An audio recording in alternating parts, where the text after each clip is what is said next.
दिन के उपलक्ष्य में आप सभी को ढेर सारी शुभकामनाएं। और हमेशा की तरह महिला दिन के उपलक्ष्य में आज हमारे साथ है प्रिया मिश्रा। आज हम उनके साथ रूबरू होने वाले हैं, कुछ चर्चा करने वाले हैं। महिला होकर भी वो एक पब्लिकेशन किस तरह से चला रही है, किताबें लिखती है, एक प्रोफेसर करके भी कार्य कर रही है और सिंगल मदर है। तो बहुत ही चैलेंजिंग होता है एज अ महिला सर्वाइव करना सोसाइटी समाज में। तो वो किस तरह से कार्य कर रही है, तो आए हम जानेंगे उनकी ही जुबानी, अलग अलग उनके चैलेंजेस, उनका जीवन प्रवाह हमारे इस चैनल के माध्यम से। तो आपका बहुत बहुत स्वागत है प्रिया मिश्रा जी। नमस्ते। मैं Priya Mishra, assistant professor, writer, publisher और काउंसलर करके मैं काम करती हूँ। तो सारे दर्शकों को मेरी तरफ से महिला दिन की बहुत सारी शुभकामनाएं। तो जैसे कि मैं देख रही हूँ कि एज अ फीमेल हम देखते हैं कि सोसाइटी समाज में हमें बहुत सारे चैलेंजेस आते हैं। और मैं ये भी देख पा रही हूँ कि आप एज अ सिंगल मदर भी है। और आप जो पब्लिकेशन भी हम देखते हैं कि बहुत सारी महिलाएं हैं, उन्हें लिखना पढ़ना तो है, लेकिन बहुत सारे चैलेंजेस की वजह से वो नहीं कर पाती है। लेकिन आपको ऐसे कहाँ से इंस्पायरिंग आपको आपके जीवन में मिला कि नहीं मुझे पढ़ना है, लिखना है, किताबें भी लिखनी है, या एग्जैक्टली कहाँ से आपको प्रेरणा मिली आपके जीवन में? सबके अंदर ना एक नेचुरल पोटेंशियल होता है। वो पोटेंशियल हम आइडेंटिफाई नहीं करते। जब ऑब्स्टेकल्स क्रिएट होते हैं या प्रॉब्लम्स आते हैं हमारी लाइफ में, तब हमें ऐसा लगता है कि शायद हमारे अंदर का जो गट्स है वो बाहर आ रहा है। जैसे कि मेरे लाइफ में आया था कि जैसे मेरा सेकंड बेबी था, वो अबॉर्ट हो गया था। उसके बाद में मेरी जॉब करते करते कुछ टाइम घर पे रही थी फर्स्ट बेबी को संभालने के लिए। तब मुझे ऐसे लगा था कि शायद मैंने एमटेक किया है लेकिन मैं कुछ कर नहीं पा रही। तो सारे लोग बोलते थे तू कुछ नहीं कर रही, घर पे बैठ के क्या कर रही है। तब मुझे लगा कि शायद तुम्हारी आइडेंटिटी चार दीवारों चमकाने से कुछ नहीं होता। तुम्हारा अस्तित्व क्या है, ये सबसे बड़ा प्रश्न होता है। तो हमारा अस्तित्व अगर हमें पहचानना है तो तुम्हारे अंदर स्किल क्या है। अगर मुझे स्किल ही नहीं पता तो मैं अपने आप को कुछ नहीं बना सकती। फिर एक दिन संदीप माहेश्वरी का मैंने वीडियो देखा था, जिस दिन मैं डिप्रेशन में थी, क्योंकि सब लोग आके मुझे बोलते थे कि तू कुछ नहीं कर सकती, पढ़ लिख के घर में बैठी रहती है। तो कुछ ऐसा काम करो जिस काम से 24 आवर्स अगर तुम्हें पूरी चार दीवारों में बंद किया जाए तो तुम थकोगी नहीं, ना तुम्हें भूख लगेगी ना प्यास लगेगी। वो जो सेंटेंस था मुझे ट्रिगर कर गया। फिर मैंने सोचा क्या ऐसी बात हो सकती है जिससे मैं अगर चार दीवारों में बंद होती हूँ तो मुझे फील होगा। फिर मुझे लगा राइटिंग, क्योंकि राइटिंग से बचपन से ही राइटिंग का पोटेंशियल था। लेकिन जब हम इंजीनियरिंग करते हैं या पढ़ते हैं तो हमारे माँ बाप बोलते हैं ना कि कागज फाड़ रही है या कचरा कर रही है, उससे कुछ पेट नहीं भरेगा। तो मैंने छोड़ दिया था। लेकिन वो जो अंदर से आता है ना स्किल्स, तो डॉक्टर बाबा साहब आम्बेडकर ने बोला था लेखनी इज अ पावरफुल डिवाइन। तो जिसके हर घर में जाता है, हर दिमाग में हम वो एंटर कर सकते हैं बिना किसी खून की, बिना किसी क्या बोल सकते हैं उसको, युद्ध के, पेन से। तो जब मेरे पास में स्टूडेंट्स आते थे जो डिप्रेशन में थे या सुसाइड करने वाले रहते, उनको अगर मैंने थोड़ा भी गाइड किया तो उनके अंदर वो परिवर्तन आता था। फिर मुझे लगा कि ये सारे स्टूडेंट्स को नीड है, लेकिन मैं हर स्टूडेंट के पास में नहीं जा सकती। फिर मुझे लगा कि अगर मैं इसको लिखकर सबके पास में पहुंचा सकती हूँ तो इसमें भी ये बहुत वर्क होगा। तो मैंने पहली बार वो बुक लिखा। तो जब मैंने सबको दिखाया सारे पब्लिशर को, तो सारे लोगों ने रिजेक्ट कर दिया, क्योंकि स्ट्रेस कोई चैप्टर का नाम नहीं होता। मासिक पाली, जिसको मैंने स्पेशल साइकिल, जो गवर्नमेंट ने बुक में ऐड किया लेकिन उसको भी रिजेक्ट किया, लेकिन उसकी वजह से बहुत सारे प्रॉब्लम फेस करती है महिलाएं भी, पुरुष भी, सारी सोसाइटी। तो ऐसे कुछ चैप्टर थे जिस चैप्टर को सारे लोगों ने रिजेक्ट किया। फिर मुझे लगा कि ये लिखना जरूरी है, मुझे अपने लिखने पे भरोसा है कि लोगों के अंदर इसके अच्छे चेंजेस दिखेंगे। फिर मुझे लगा शायद मैं ही खुद वो सब पब्लिश करूंगी तो अच्छा होगा, क्योंकि लोग तो उसको डिनाई कर रहे हैं। फिर उसके बाद मैंने लिखना स्टार्ट किया। लोगों ने बोला ये बुक ना कभी भी फेमस नहीं हो सकती, 200 बुक छपवा लो मैडम अपनी खुशी के लिए। फिर मुझे लगा अगर ये स्किल मेरे अंदर है, एक ही बुक मैंने 100 बार लिखी, 100 बार उसको मिटाई, 100 बार उसको अपडेट किया, क्योंकि मैं इंजीनियरिंग सेक्टर से आती हूँ, साहित्य से मेरा कोई लेना देना नहीं है, लेकिन लिखना था सोसाइटी के लिए। जैसे बाबा साहब ने बोला था कि अगर तुम कुछ करते हो तो समाज के लिए भी कुछ दे दो। तो मेरे अंदर जो भी था टैलेंट और मेरे जो एक्सपीरियंस थे, psychology related, society related, socially जो भी होता है, उसके सारे मोटिवेशन मैं लोगों को दे पाऊँ, क्योंकि मैं किस तरीके से टर्न ऑन हुई या मूव ऑन हुई वैसे। फिर उस बुक ने मुझे मुझे जिंदगी दी ना, कि 1000 बुक मैंने खुद बेची, खुद लिखा और उसको इंटरनेशनल अवार्ड मिला। तब मुझे लगा कि ये बुक ही है, मैं राइटर करके भी शायद फेमस हो सकती हूँ और लोगों के काम आ सकती हूँ। फिर मुझे लोगों के कॉल आने लगे। एक दिन मेंटल हॉस्पिटल से किसी का फोन आया था जो कोरोना के टाइम पे था। वो किट लेके मेरे घर पे आया, जिस किट से हम भागते हैं कि ये कोरोना जो है क्या बोलते हैं उसके वायरस जो होते हैं, वो वायरस हमें नहीं छूना चाहिए, और वो किट लेके मेरे घर में आया। और जिस तरीके से एंटर किया उसको मुझे डर लगा। फिर मैंने उसकी फाइल पढ़ी जिसमें स्किज़ोफ्रेनिया उसका डिसऑर्डर था। तो मैंने खुद अपना नाइफ वगैरह कुछ लाल मिर्च अपने पास में रखा था क्योंकि वो चैलेंजिंग था। कोई पेशेंट हमारे घर में आता है बिना बोले। फिर उसके अंदर जो बदलाव हुए, सिर्फ आधा घंटा उसने बात की, वो ट्रीटमेंट के लिए रेडी नहीं था, लेकिन फाइल पढ़ के मैंने उसको जो भी मोटिवेशन दिया उसके अंदर सच में चेंज हुआ। अभी वो जॉब कर रहा है वो लड़का। फिर मुझे लगा नहीं, ये साइकोलॉजी विद राइटिंग बहुत जरूरी है। फिर उसके ऊपर काम करना चालू किया। फिर लोगों ने बोला कि तुमने एडोलसेंट पे काम किया है, एडोलसेंट की जान बचाई, लेकिन व्हाट अबाउट वुमेन, क्योंकि तुम खुद वुमेन। तो फिर मुझे लगा वुमेन के अंदर भी बहुत कुछ होता है, शायद उसको भी लिखना जरूरी है। एक आंटी ने बोला था कि जो मैरिटल रेप होते हैं या हमारे इमोशंस, अनसेड इमोशंस होते हैं जो हम हस्बैंड के साथ भी शेयर नहीं करते, सोसाइटी के सामने बोलने के लिए टैबू बनाते हैं, तो उसको हम बोल सके ताकि हमारे अंदर की जो पेन होता है उसको हम बाहर निकाल सके और एक हैप्पी लाइफ जी सके। फिर मुझे लगा अनसेड वुमेन्स, जो मैंने सेकंड वाला बुक लिखा था, अव्यक्त भावनाएं चाहिए, फिर वो बुक लिखा। उसके ऊपर भी बहुत चल रहा है। एक 60 ईयर की महिला थी, उसको मैंने क्वेश्चन किया था, शायद वो क्वेश्चन कोई पूछता नहीं है, कि अगर 70 ईयर का तुम्हारा हस्बैंड 18 ईयर के लड़की के साथ में अफेयर कर सकता है तो उसके इमोशंस है, व्हाट अबाउट वुमेन, वुमेन के इमोशंस नहीं होते क्या? उसकी कोई फीलिंग्स, रोमांटिक या कुछ भी जो भी हमारे चीजें होती है वो बातें होनी चाहिए, तो तुम्हारे लिए। उस आंटी ने बोला चप्पल निकाल के मारो क्या। तो फिर उन्होंने बोला कि ये वुमेन के ऊपर बुक लग गई और ये हार्मोन्स रिलेटेड है, हम 60 क्रॉस नहीं किए, लेकिन वो वाला बुक लिखना जरूरी था क्योंकि मुझे चाहिए था वुमेन क्या क्या सफर करती है। फिर मुझे लगा कि उसने बोला, फिर वो रोने लगी, मतलब उसके अंदर इमोशंस थे। उसने बोला कि हम ना सारे बच्चों की इसमें खुद को सरेंडर कर देते, हम बाहर नहीं निकलते, ऐसा नहीं कि हमारे अंदर इमोशंस नहीं, हम इमोशंस को दबा देते। पुरुष अपनी इमोशंस को एक्सप्रेस करता है या बाहर उसका जरिया ढूंढता है, हम नहीं ढूंढते, इसलिए वो फर्क होता है। लेकिन हार्मोन सारे लोगों के बीच में, मेल हो या फीमेल हो, दोनों के बीच में सेम हार्मोन्स होते हैं, थोड़े से कम ज्यादा हो सकते हैं, हम उसको ना सिर्फ डाइवर्ट करते हैं। तो वो वाला फेज था कि ये अनसेड इमोशंस होते हैं, जिसको मैंने single wife, sorry single mother जीना बहुत मुश्किल होता है, क्योंकि सिंगल मदर को हर एक इंसान बहुत गंदे तरीके से देखता है। और ये एक्सपीरियंस मैंने भी बहुत सारे फेस किए, जब लोग बोलते हैं ना कि मैंने तो किसी को बताया नहीं कि मैं सिंगल हूँ, किसी को लगता भी नहीं कि मैं सिंगल दिखती भी हूँ, लेकिन जिसको पता है कि सिंगल मदर है फिर उसे लगता है कि नहीं, चांस मार सकते हैं। फिर वो चांस मारने के लिए प्रपोजल ढूंढना या टाइम स्पेंड करने के लिए अलग अलग चैलेंजेस देना, यहाँ पे मिलो, ये करो, वो करो, इस तरीके से जो आता है उसमें फेस करना बहुत चैलेंजिंग होता है, क्योंकि आपको अपना कैरेक्टर भी बहुत अच्छे से जज करना होता है कि नहीं मैं वैसी ही नहीं हूँ। तो उस सामने वाले को कितना भी तुम जज करो लेकिन वो नहीं मानेगा कि तुम वैसी हो, लेकिन फिर भी मुझे मेरे कैरेक्टरिस्टिक्स, मेरे सारे डिसिप्लिन और मैं कौन हूँ, क्यों काम कर रही हूँ, मुझे क्या करना है, मेरे लिमिटेशन मुझे पता होनी चाहिए। तो ये संस्कार जो है जो सावित्रीबाई फुले से हम लोगों को मिले हैं पहले से, तो इस चीज को मैंने हमेशा से पकड़ के रखा है कि मुझे मेरे वे से ही जाना है, लोगों की इसमें से इन्फ्लुएंस नहीं होना, चाहे वो मेल हो या फीमेल हो या सोसाइटी, चाहे कोई भी कुछ भी बोले कि तुम ये ऐसी हो वैसी हो, तो ये नहीं करना।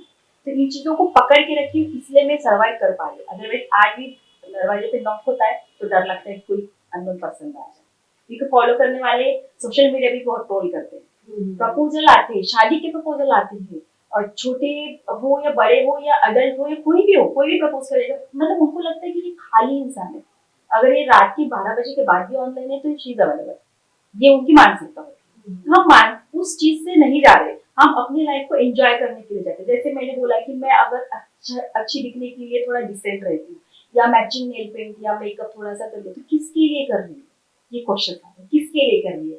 मैंने उनको वही क्वेश्चन किया था, अगर तुम घर से ऑफिस के लिए निकलती हो तो क्या तुम्हारा हस्बैंड साथ में कैरी नहीं होता? अगर हस्बैंड कैरी नहीं करता है तो तुम उसको तो नहीं दिखा रही हो, कलीग्स को दिखा रही हो, सोसाइटी को दिखा रही हो, तो फिर कौन देख रहा है तुझे? तो फिर सिंगल मदर और विडो के लिए ये क्वेश्चन नहीं होने चाहिए कि वो किसके लिए कर रही है। हमारा खुद का एक अस्तित्व होता है, हम अपनी खुशी के लिए करते हैं। तो आफ्टर विडो भी वो अपना श्रृंगार कर सकती है, आफ्टर सिंगल मदर भी वो अपना श्रृंगार कर सकती है, ये मेरी हैप्पीनेस है। तो इसके ऊपर भी क्वेश्चन आते हैं, उनको लगता है कि शायद वो सच के आई तो अपने घर के लोगों को भूखा मारती है, ये क्वेश्चन आते हैं।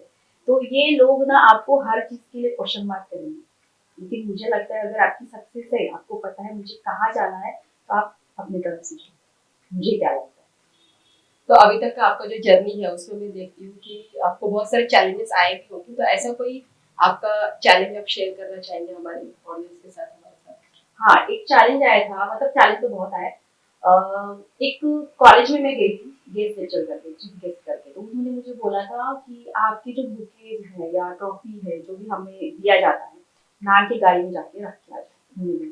और मैं गई थी कैब से, क्योंकि मैं हमेशा डिपेंडेंट रहती थी, या तो ऑटो से जाना, बस से जाना, या किसी को छोड़ने के लिए बोलना, क्योंकि मुझे गाड़ी चलानी नहीं आती थी। जब मैं नागपुर में फर्स्ट टाइम आई थी तो मुझे रोड भी क्रॉस करना नहीं आता था, ये एक चैलेंज।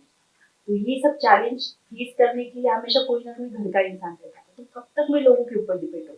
तो जिस दिन उस सर ने बोला कि मैम की गाड़ी में ये सब रख के आ जाए, मेरे पास में गाड़ी नहीं थी, तो मुझे ऐसे लगा एज ए एंटरप्रेन्योर या as a writer, as a publisher या एज ए प्रोफेसर कुछ भी नहीं है मेरे पास में, मतलब मैं डिपेंडेंट हूँ, तो हैंडीकैप वाला फील। फिर वो चैलेंज था कि मुझे गाड़ी सीखनी है, तो गाड़ी कौन सी सीखनी, फोर व्हीलर। तो फोर व्हीलर सीखना मेरे लिए बहुत बड़ा चैलेंज था, क्योंकि मुझे टू व्हीलर ही नहीं आती, तो फोर व्हीलर कैसे सीखूंगी। तो सारे लोगों ने बोला, यहाँ तक कि जहाँ मैंने क्लासेस लगाए उन्होंने बोला कि तू कभी कुछ नहीं कर सकती। मैं बोला मैं करके दिखाऊंगी। 15 दिन मैंने प्रैक्टिस की, गाड़ी ले ली मैंने, खुद के पैसे से ली। सारे लोगों ने बोला कि बाइक ले लो, क्योंकि सर्वाइव करना बहुत मुश्किल होता है, कि फोर व्हीलर क्यों नहीं ले ली, क्योंकि तुम हर जगह जहाँ जाती हो वहाँ पे तुम्हें बहुत कुछ लेके जाना पड़ता है, अपना बहुत कुछ बैगेज होता है जो हम फोर व्हीलर में इजीली कैरी कर सकते हैं, वहाँ पे कोई दिक्कत नहीं होगी। और मुझे लगता है थोड़ा सा मेंटेन रहना भी जरूरी है, अगर तुम उस सोसाइटी में एंटर करते हो तो क्यों मुझे खुद को छोटा महसूस कराना है, मुझे बाइक ही चाहिए, मेरे पास में ये नहीं। जितना बड़ा सोचूंगी उतना बड़ा करूंगी, ये मेरा थॉट था। इसलिए मैंने गाड़ी ले ली, गाड़ी लेने के बाद ही मैं गाड़ी सीख नहीं पाई, प्रॉपर नहीं सीख पाई। सबने बोला कि गाड़ी बेच दे। अब ये गाड़ी लेने के बाद में नई गाड़ी, उसमें भी एक चैलेंज था कि तुम सेकंड हैंड गाड़ी ले लो, ठोक पीट दो तो भी चलेगा, मतलब हमारा एक थॉट प्रोसेस होता है, मैं हमेशा बोलना चाहती हूँ। सेकंड हैंड गाड़ी जब हम लेते हैं तो हमारा माइंडसेट होता है कि तुम ठोक दो, तो तुम्हारा ब्रेन वैसे ही प्रोसेस करता है। लेकिन जब नई गाड़ी लेते हैं तो हम बचा के चलते हैं, नहीं लगना नहीं चाहिए, हम केयर करते हैं, उस हिसाब से केयर वैसे हम चलाएंगे तो वो गाड़ी को नहीं लगेगा और कुछ होगा भी नहीं। इसलिए मैंने नई गाड़ी ली। मुझे लगा था कि मैं नहीं चला पाऊंगी, थोड़ा सा 1 महीना डिप्रेशन आया कि मैंने पैसे एक्स्ट्रा खर्च किए, मैं नहीं सीख पाऊंगी। लेकिन ब्रेन बहुत पावरफुल है, आपने एक बार ब्रेन को इंस्ट्रक्शन दे दिया, इट्स रियली वर्किंग। तो उसके बाद में मुझे एक स्टूडेंट को मैंने हेल्प मांगी, उसको बोला कि तुम मेरे साथ में चला कर, थोड़ा गाइड किया कर, अगर मैं कहीं ब्रेक वेक या फिर जजमेंट नहीं आया तो उसने 2-3 दिन आया मेरे साथ में। उसके बाद में बोला मैम मैं नहीं आ सकता क्योंकि मेरे क्लासेस है। गाड़ी तो लेके गया, लेके आ रहा था, मैं बोली जो होगा वो देखा जाएगा। मेरे ब्रेन को मैंने पूरा प्रोग्राम कर दिया कि मैं चला पाऊंगी, मुझे पता है ब्रेक है, एक्सीलेटर होता है, जो कुछ भी मेरे हाथ में है, तो कंट्रोल करना मेरे हाथ में है। आधा घंटा खुद को थोड़ा मेडिटेट करके अपने आप को रिप्रोग्राम करके मैंने निकाली रोड पे गाड़ी अकेले। उस दिन पता चला ये तो इजी है, मेरा ही फियर, मेरा ही फोबिया मुझे खा रहा था। यस। तो वो चैलेंज जब मैंने जीत ली, उसके बाद में मैंने बिंदास गाड़ी चलाई। मतलब आज मेरे लिए वो चैलेंज और बताने के लिए भी बहुत हैप्पी फील होता है कि मैं गाड़ी चला रही हूँ। किसी को भी नहीं पता है कि जो लड़की रोड पे अकेली चल नहीं सकती वो फोर व्हीलर चला सकती है। तो obviously as a entrepreneur, as a professor, as a mother, ये बहुत बड़ा चैलेंज है। बहुत ही बढ़िया, इंस्पायरिंग है आपका एक चैलेंज। तो जैसे कि आपने आपके ब्रेन को इंस्ट्रक्शन दिया और आपने जो ब्रेन जिस तरह से प्रोग्रामिंग करता है, तो उसी तरह से अलग अलग चैलेंजेस हमारे लाइफ में आते हैं, तो हमारा ब्रेन इतना स्ट्रांग होता है कि उस चैलेंजेस को डाइवर्ट करने के लिए ब्रेन को अगर प्रोग्रामिंग करेंगे तो डेफिनेटली आप उस पर विजयी भव, विजय प्राप्त कर सकते हैं। बहुत बढ़िया। तो जैसे कि मैं देख पा रही हूँ कि ऐसे आपका जो पब्लिकेशन है, पियावी पब्लिकेशन, लेखनी पब्लिकेशन, पहले शायद पियावी था, अभी मैंने रिनेम कर दिया लेखनी पब्लिकेशन। बहुत सारी अपनी अलग अलग किताबें लिखी है और अभी भी आप लिख ही रही है। तो पब्लिकेशन का आपका कोई ऐसा बैकग्राउंड है आपके फैमिली में या कहीं? और जैसे कि मैं देखती हूँ कि पब्लिकेशन में महिलाएं ज्यादातर नहीं होती है, तो किस तरह से आपका ये जर्नी है?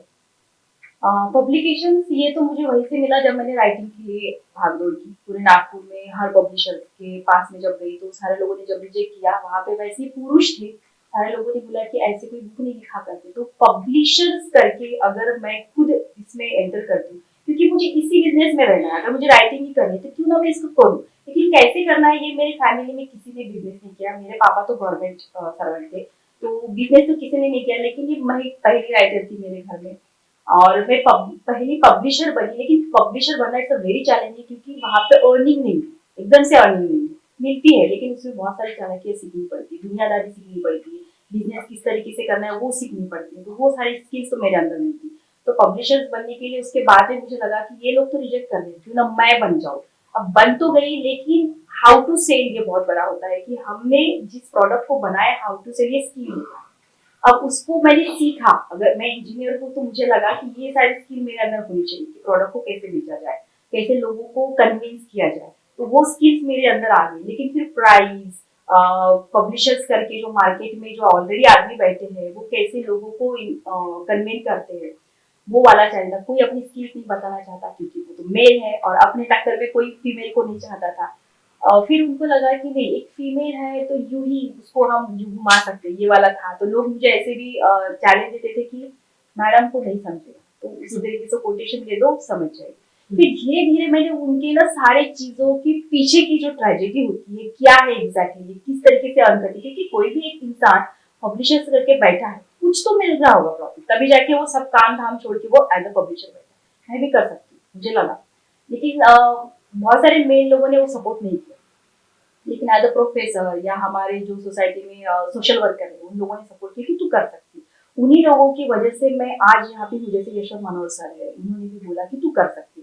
जैसे इन लोगों की जो ब्लेसिंग्स मिलती है, तो ये ब्लेसिंग की वजह से शायद मैं कर पाई थी। और फिर मुझे थोड़े थोड़े स्ट्रेटेजी जो भी है इन लोगों के मार्केटिंग के और जो बिजनेस चलाते हैं, वो सारे स्किल्स सीखने के लिए बहुत साल लगे, मतलब 4-5 साल लगे उन चीजों को। अभी मैं एज अच्छी पब्लिशर बन के लोगों को इजीली हैंडल कर सकती हूँ और प्रोडक्ट को सेल भी कर सकती हूँ। इसलिए शायद मैं 50 अबव बुक्स पब्लिश कर चुकी हूँ, लोगों की, खुद के भी और लोगों की भी। तो लोग अगर कोई भी आपके पास आते हैं, जैसे आपने उस महिला का भी एग्जाम्पल हाँ। दिया पब्लिकेशन के लिए, तो आप उन्हें भी सहकार्य करते हैं? हाँ, जैसे रात के 10 बजे वगैरह आता है तो हम इजीली एंटरटेन नहीं कर बराबर। पाने दो, क्योंकि वो स्ट्रेंजर होते हैं हमारे लिए, और पता नहीं कौन सा इंसान कौन से इंटेंशन से आए।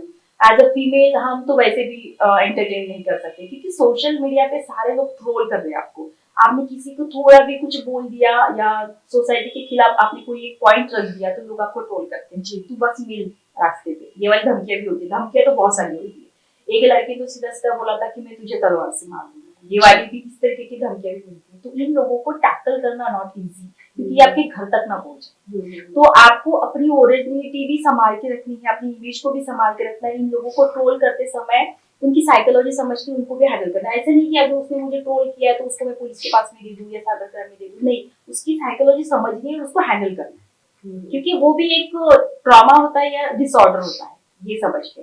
इसलिए उन लोगों को मैं इजीली एंटरटेन नहीं करती जब तक उस लोगों को मैं समझ नहीं पाती। अगर फीमेल है तो भी नहीं, और रात के 10 बजे तो नहीं। लेकिन एज अ पब्लिशर मुझे लगा किसी की नीड हो सकती है, तो उसको हैंडल करने का तरीका मैंने समझ लिया। फिर अपनी सेफ्टी, उनकी सेफ्टी देख के फिर मैंने उनको एंटरटेन किया।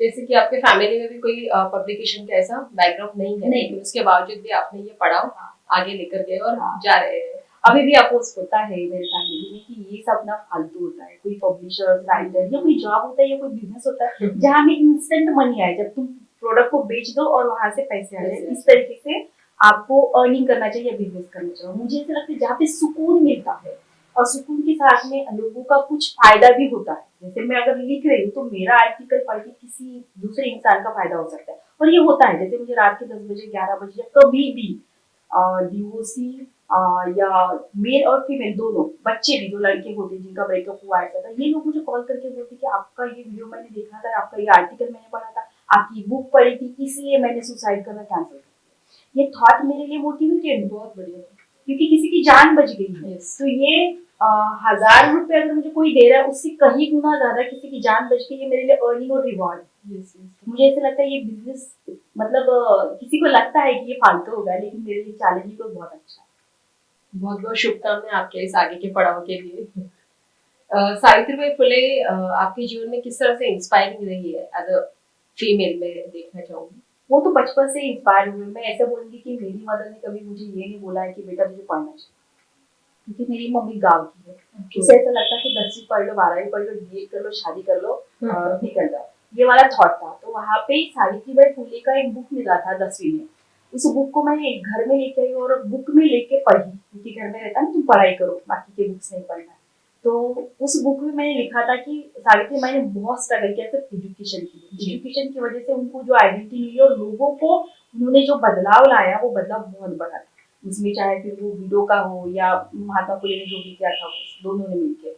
और वो कपल आज भी मेरे लिए बहुत आइडियल कपल है। मैं आज भी बोलती हूँ ना कि मुझे ज्योतिबा के जैसे इंसान अगर मिलता है तो मैं दोबारा शादी कर लूँ, ये वाला। तो ये लोग बोलते हैं ना ज्योतिबा अभी नहीं मिलेगा, हमारे अंदर ही वो डेवलप करना पड़ेगा। तो सावित्रीबाई फुले की वजह से वो जो एजुकेशन वाला पावर है, मुझे लगा चाहे कुछ भी हो जाए, मैं दुनिया की किसी भी कोने में रहूं, हर वुमेन में, मुझे लगता है हर वुमेन में, तुम सिंगल हो, डबल हो, या पढ़ी लिखी हो या अमीर हो, कोई भी हो, लेकिन एजुकेशन लेना जरूरी है, क्योंकि कौन सा वक्त तुम्हें बता के नहीं आएगा। हो सकता है आज मेरा सब कुछ अच्छा चल रहा है, पति का एक्सीडेंट हो गया, वो घर में बैठे हैं, तो तुम्हारा एजुकेशन तुम्हें काम आएगा, तुम्हें बच्चों को पढ़ाना है, लेकिन तुम्हारे अंदर स्किल्स नहीं है, बाहर की दुनिया नहीं पता है, तो उसको फेस करना है, तो एजुकेशन ही तुम्हें काम आएगा। तो हर चीज में एजुकेशन बहुत जरूरी होता है। तो सावित्रीबाई फुले की वजह से मुझे लगता है एजुकेशन का इम्पोर्टेंस समझ में आया, और तब से उनको लेके चल रही हूँ, अभी भी लेके चलती हूँ, क्योंकि उनका जो है ना ऑरा है वुमेन के लिए, जो बाकी अदर कम्युनिटी के लोग आज भी नहीं मानते। जैसे कोई रहता है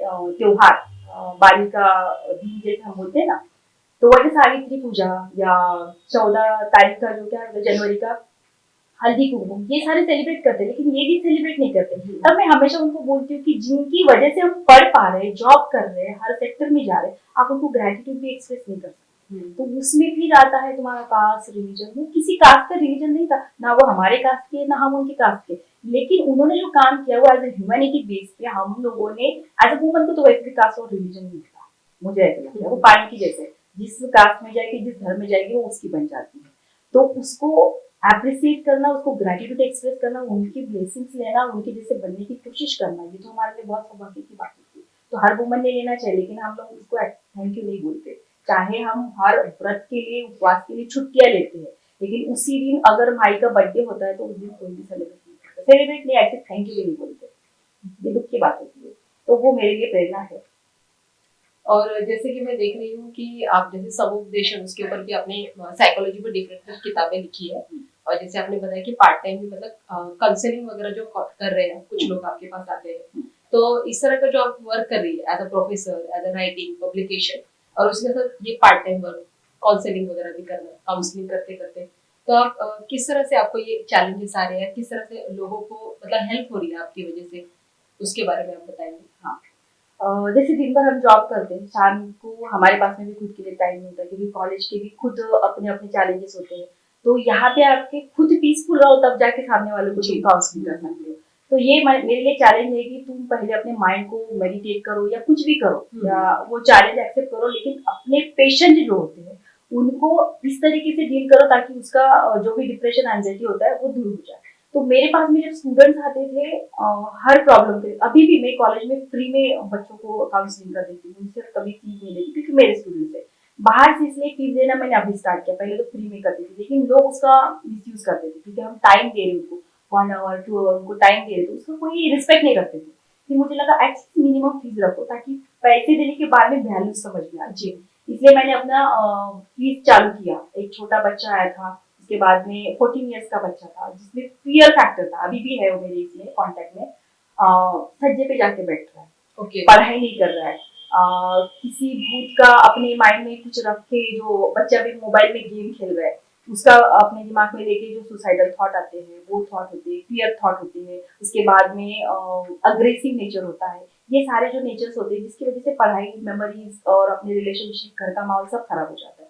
तो ये इन लोगों को टैकल करना मेरे लिए ऑब्वियसली चैलेंजिंग है, लेकिन ये टैकल करते समय मेरे लिए अच्छा भी लगता है, क्योंकि उनको उनके एज में जाके काउंसलिंग करना, उनको समझाना, ये थोड़े थोड़े सेशंस में हर सैटरडे को और संडे को उनको टाइम देती हूँ, और इस तरीके से मैं हर पेशेंट को हैंडल करने की कोशिश करती हूँ। कुछ पेशेंट बहुत बड़े होते हैं और बहुत बड़ा प्रॉब्लम नहीं है, तो फिर उनको नहीं बोलती, क्योंकि मेरा टाइम मैच नहीं होता, क्योंकि घर के भी काम रहते हैं, बाकी अपना राइटिंग भी रहता है, कोई किसी पब्लिकेशन का अगर मीटिंग है या आर्टिकल देना है, ये भी रहता है। तो ये सब एडजस्ट करते करते उसको काउंसलिंग करना मेरे लिए इम्पॉसिबल है। लेकिन ये शायद काउंसलिंग वाला कॉन्सेप्ट इसलिए आया क्योंकि पहला बुक जो मैंने लिखा था उसमें कुछ हार्मोनल चेंजेस और काउंसलिंग रिलेटेड कुछ लिखा था। तो किसी ने बोला इंजीनियरिंग करने वाला इंसान अगर बुक लिखता है उसमें तुम काउंसलिंग के कॉन्सेप्ट डालते हो तो लोग तुम्हारे ऊपर ट्रस्ट नहीं करते, क्योंकि कौन से बेस पे कर रहे हो। इसलिए मुझे ऐसे लगा कि काउंसलिंग में ही अगर मैं कुछ करती हूँ तो शायद लोगों का ट्रस्ट में जीत पाऊँ, इसलिए मैंने साइकोलॉजी किया, उसी में मुझे पीएचडी, उसी में मुझे थेरेपी करनी है, क्योंकि इंटरेस्ट यहाँ पे। मशीन को शायद आप बचा सकते हो या मशीन बना भी सकते हो, मशीन बनाने वाले 100 मिलेंगे, लेकिन आपके माइंड स्टेट को समझाने वाला, आपकी सुसाइडल थॉट को कंट्रोल करने वाला, आपके फीलिंग्स को समझ के उसको पैम्परिंग करने वाले इंसान नहीं मिलते अभी की जनरेशन में, तो बिल्कुल नहीं, क्योंकि सारे लोग अपने अपने मोबाइल में लगे पड़े रहते हैं, चाहे क्लास में हो, घर में हो, एक ही घर में सारे लोग अपने मोबाइल में पड़े रहते हैं, तो आपको सुनने वाला कोई नहीं होता। तो काउंसलिंग करते समय मैं ये हमेशा ध्यान में रखती हूँ कि मुझे उसकी जान बचानी है, डिसऑर्डर छोटा है बड़ा जो भी है उससे निकालना है, तो हर एक दिन या 2 घंटे में उनके लिए निकालते हैं ताकि किसी की जान बच जाए। बहुत ही अच्छा कार्य कर रही है आप। और जैसे काउंसलिंग का आप कार्य करती है, तो उसमें जो महिलाएं भी आपके पास आती है, क्योंकि ज्यादातर महिलाओं में आपने किस तरह का फोबिया देखा है? क्योंकि फोबिया में मतलब मैं देखती हूँ कि किसी को ऊंचाई से डर लगता है, किसी को पानी का डर है, तो ये महिलाओं में किस तरह का मतलब डिसऑर्डर हार्मोनल या फिर फोबिया किस तरह से ज्यादा प्रमाण में पाए गए हैं? उनको डर एक ही चीज का रहता है, लोग क्या करेंगे, अच्छा। लोग क्या कहेंगे या मेरी फैमिली क्या कहेगी।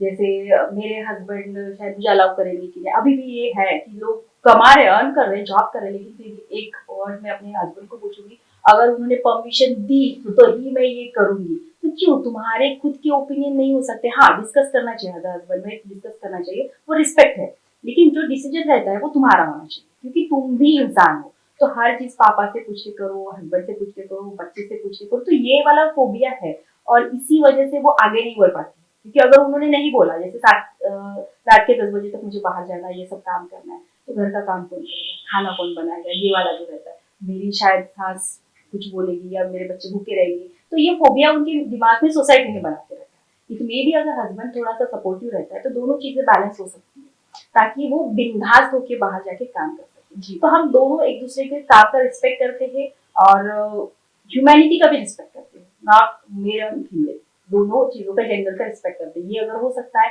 तो बैलेंस हो सकता है, अदरवाइज फीमेल में ये वाला सबसे बड़ा फोबिया होता है। दूसरा होता है कि मैं फीमेल हूँ, इसका मतलब ये होता है कि आजू बाजू के लोग हैं मेरे कैरेक्टर पे उंगली उठाएंगे।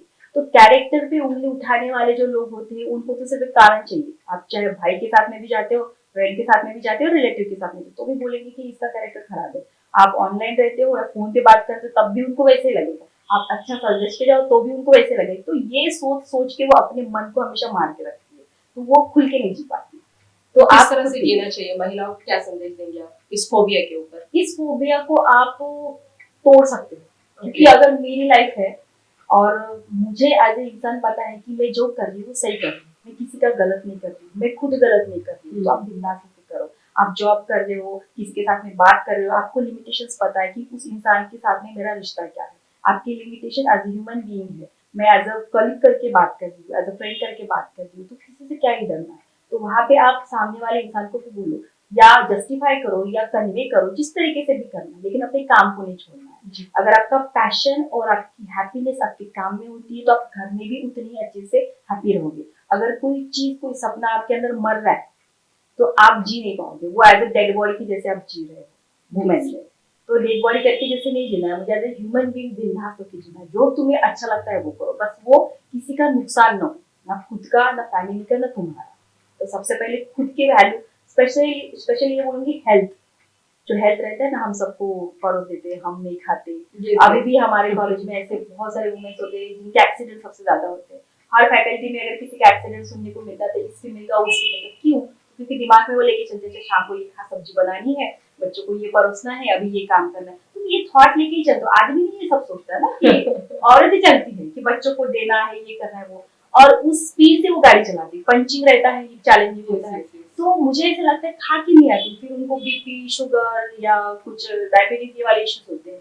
तो अगर तुम ब्रेकफास्ट करती हो, लंच करती हो और अपने हेल्थ का अगर ध्यान रखती हो, तो ऑब्वियसली तुम्हें कोई प्रॉब्लम नहीं, तुम घर को भी संभालोगी, जॉब को भी संभालोगी और सोसाइटी को भी संभालोगी, और कोई प्रॉब्लम भी आता है उसको भी हम संभाल सकते हैं। अब बहुत सारे लोग ये भी बोलते हैं मैं जिम जाती हूँ, अब जिम के लिए टाइम किसी के पास नहीं होता, और ये भी होता है कि जिम हो या योगा जो भी हो, उसमें हार्मोन्स बैलेंस होते हैं, आपका स्ट्रेस रिलीज होता है। ऐसे तो भागदौड़ में आपका वैसे एक्सर्शन होता है, एक्सरसाइज हो जाती है, जरूरत नहीं होती, लेकिन ब्रेन को प्रॉपरली हार्मोन बैलेंस करने के लिए योगा या जिम या कुछ भी ऐसी एक्टिविटीज करना जरूरी है, जो आपका गोल्डन आवर, आपका मी टाइम, तो ये निकालना, चाहे मॉर्निंग को निकालो या इवनिंग को निकालो। तो ये अगर वुमेन्स को आप बोलोगे तो बोलेगी मेरे पास में टाइम नहीं, तो वो स्टक होती है। तो ये जो फोबिया हमने खुद बनाई है कि हेल्थ हम खुद के लिए, मुझे लोगों के लिए जीना है, खुद के लिए पहले जी के देखो, उसके बाद में तुम लोगों के लिए जियो, क्योंकि तुम खुद हेल्दी और स्वस्थ रहोगी तो तुम्हारे परिवार भी हेल्दी और स्वस्थ रहेगा। हाँ, उसमें अंडरस्टैंड करने वाले लोग नहीं मिलेंगे, वो तो यही बोलेगी तू घर बैठ के करती क्या, तू अकेले औरत नहीं है जो जॉब करती है करते। तो उसके हार्मोन, जो जैसे पीरियड्स में भी हार्मोन्स आपके क्या बोलते हैं, पीएमएस होते हैं, चिड़चिड़ होती है, हम चिड़चिड़ करते हैं या झगड़े ज्यादा करते हैं, पुरानी बातें निकालते हैं, वो फाइट करते हैं, तो हस्बैंड वाइफ में बहुत सारे इश्यूज होते हैं, कलीग्स में भी इश्यूज होते हैं। तो वो इंसान नहीं समझ पाते कि शायद इसके पीएमएस चल रहे होंगे या हार्मोन्स बहुत हाई लेवल पे गए होंगे। तो अगर ये अंडरस्टैंडिंग आती है तो कलीग्स भी आपको बहुत प्यार से समझ लेंगे। आपके हस्बैंड, आपके बच्चे, आपकी फैमिली या आपके फ्रेंड्स, कोई भी हो, वो समझेगा कि नहीं इसके हार्मोन्स हाई लेवल पे जा रहे हैं, इसलिए वो रिएक्ट कर रही है। बाकी रेगुलर लाइफ में वो तो अच्छी बात करती है। तो उसी चीज को, उसी पिक पॉइंट को अगर समझते हो तो आपकी शायद किसी के साथ में कोई दुश्मनी ना हो,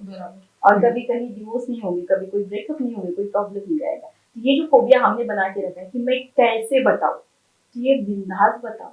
कोई भी चीज हमें नेचर ने दी है, हमने खुद से क्रिएट नहीं की है। वो भी ह्यूमन है, मैं भी ह्यूमन। अगर ये इक्वालिटी हमने खुद से समझी है और खुद का रिस्पेक्ट हम खुद करते हैं तो हम जी सकते हैं। बहुत ही बढ़िया। और अभी तक के आपकी ये जर्नी में कोई ऐसा हैप्पी मोमेंट जो आप हमारे साथ साझा करना चाहेंगे? हैप्पी मोमेंट सोचना पड़ेगा। वैसे तो मैं हर दिन खुश रहती हूँ। मेरे हैप्पीनेस से भी ये प्रॉब्लम होता है कि जैसे अभी सिंगल मदर होती है और तुम कॉलेज में प्रोफेसर हो, राइटर हो, पब्लिशर हो, बाद में काउंसलिंग करती हो, उसके बाद में भी जो कॉलेज में सब स्ट्रेस लेके काम करते हैं ना, अच्छा मुझे ये करना है, इतना लोड है, इतना लोड है, तो वो चेहरे पे दिखता है, श्रिंक होता है उनका चेहरा और दिखता है कि मैं कितना स्ट्रेस लेके काम करूँ। और मैं हमेशा दांत दिखाती हूँ कि ऐसा हो जाएगा, जो होगा देगा। ज्यादा से ज्यादा मेरा बॉस मुझे डांटेगा या कुछ बोलेगा, जो भी। तो अगर हंस के कोई बात अगर हम करते हैं या काम करते हैं तो वो स्ट्रेस लेवल कम हो जाता है। तो हैप्पी 24 आवर रहने से कार्टिसोल जो होता है, स्ट्रेस लेवल, जैसे बोलते हैं आप बहुत यंग दिखते हो इस उम्र में भी, तो यंग दिखता वो वाला चीज नहीं होता। हार्मोन्स अगर बैलेंस करते तो ऑटोमेटिकली हम यंग दिखते। तो अगर आप हैप्पी रहते हो तो आपके अंदर डोपामाइन आता है, और अगर आप स्ट्रेस में होते तो कार्टिसोल ज्यादा लेवल पे होता है, तो आपको बीमारियां भी पकड़ लेती है, तो आप हमेशा दुख में रहोगे। अगर खुश रहना है तो आपको डोपामाइन को ज्यादा क्रिएट करना पड़ेगा, इसलिए आपको हॉबीज क्रिएट करनी पड़ेगी। तो हैप्पी में 24 आवर्स तो कोई ऐसा इवेंट नहीं है, लेकिन हाँ जिस दिन मैंने गाड़ी चलाना सीख लिया वो मेरे लिए हैप्पी मोमेंट था। जिस दिन शायद एक राइटर करके मेरी बुक इंटरनेशनल लेवल पे चली गई, वो वाला मेरे लिए हैप्पी मोमेंट था। एज ए इंटरप्रेन्योर करके मुझे बहुत सारे अवार्ड्स मिले, या अभी भी कुछ फेम, मनी, स्टेटस जो भी मिलता है, या कहीं चीफ गेस्ट करके जाती हूँ, या मेरी वजह से किसी की जान बचती है। सबसे बड़ी बात, किसी ने बोला कि मैम आपकी वजह से मेरी जान बची। अभी भी मेरे पास में वो स्क्रीनशॉट में हमेशा जमा करके रखती हूँ। किसी ने मुझे बहुत बड़ा मैसेज भेज दिया, 2 पेज का मैसेज, कि इस तरीके से मैंने आपका मोटिवेशन दिया, किसी ने चरस गार्डन छोड़ दिया, किसी ने ड्रिंक करना छोड़ दिया। इस तरीके से जो मोमेंट आती है वो मेरे लिए बहुत हैप्पी वाले होते हैं, क्योंकि मेरी वजह से किसी का कुछ चेंज हो रहा है जी। तो ऑब्वियसली ये जान बचाना, ये वाला मेरे लिए सबसे बड़ा हैप्पीनेस मोमेंट होता है, और ये हमेशा रहेगा। बहुत बहुत ही प्रेरणादायी, इंस्पायरिंग है आपका ये कार्य, और ढेर सारी आपको शुभकामनाएं आपके इस कार्य के लिए। तो as a publisher, as a writer करके आप जो कार्य कर रही है, तो आगे इस तरह से आपका ये पड़ाव चलता रहेगा। और महिला दिन के उपलक्ष्य में हमारी जो महिलाएं हैं उन्हें आप क्या संदेश देना चाहेंगी? महिलाओं को एक ही बात बोल सकती हूँ, आप हेल्थ, अपना सेल्फ रिस्पेक्ट और सेल्फ लव पे ज्यादा ध्यान दो। सेल्फ लव इसीलिए क्योंकि हम हमेशा अपने आप को ना डोमिनेट करते हैं। जैसे मैं दिखने में सुंदर नहीं हूँ, या मेरी हाइट कम है, या मैं बहुत मोटी हूँ, तो मैं सुंदर नहीं हूँ इसलिए मैं ये कपड़े नहीं पहन सकती। अगर तुम्हारे अंदर थोड़ा कॉन्फिडेंस आ गया है कि मैं जैसी भी हूँ मैं खुद को एक्सेप्ट करती हूँ, ये कॉन्फिडेंस आ गया, तो सेल्फ लव आ गया अपने आप में। तो सेल्फ लव करो। सेल्फ रिस्पेक्ट इसीलिए, शायद सामने वाले इंसान ने बोला तुम्हारे औकात नहीं, या तुम कुछ कर नहीं सकती, वुमेन का दिमाग इधर रहता है सीखने में, या उसको सर पे नहीं बिठाना चाहिए, वो जो चाहे बोले। तुम खुद का अगर रिस्पेक्ट कर रही हो कि तू कौन है और तुझे खुद को प्रूव करना है, लोगों के लिए नहीं खुद के लिए, तो वो सेल्फ रिस्पेक्ट अपने आप आ जाता है। अगर वो सेल्फ रिस्पेक्ट आ जाए तो दुनिया के हर एक चैलेंज को मैं फेस कर सकती हूँ। तो सेल्फ लव, सेल्फ रिस्पेक्ट ये हमारे अंदर होना ही चाहिए। उसके साथ में सेल्फ वाला जो लव में आता है वो हेल्थ, हेल्थ के ऊपर ध्यान देना, चाहे कुछ भी हो जाए। मेरा अच्छा खाना, अच्छा सोना, और हमेशा हंसते रहना, और मी टाइम 30 मिनट्स खुद के लिए निकालना। इसमें कोई फैमिली नहीं, कोई स्ट्रेस नहीं, कुछ भी नहीं। चाहे मेडिटेट करो, लिखो, जर्नलिंग करो, जो भी है, म्यूजिक सुनना है सुनो, डांस करना है करो, जो भी करना है। बस एक डिसिप्लिन और डिटर्मिनेशन और पैशनेट होना है। मेरी खुशी कहाँ पे है ये अगर आप ढूंढते हो तो हर महिला अपने आप को ग्रो कर सकती है। बहुत बहुत धन्यवाद, आपने अपना कीमती समय दिया, और महिला दिन की आपको ढेर सारी शुभकामनाएं, और हमारी तरफ से आप सभी दर्शकों को भी।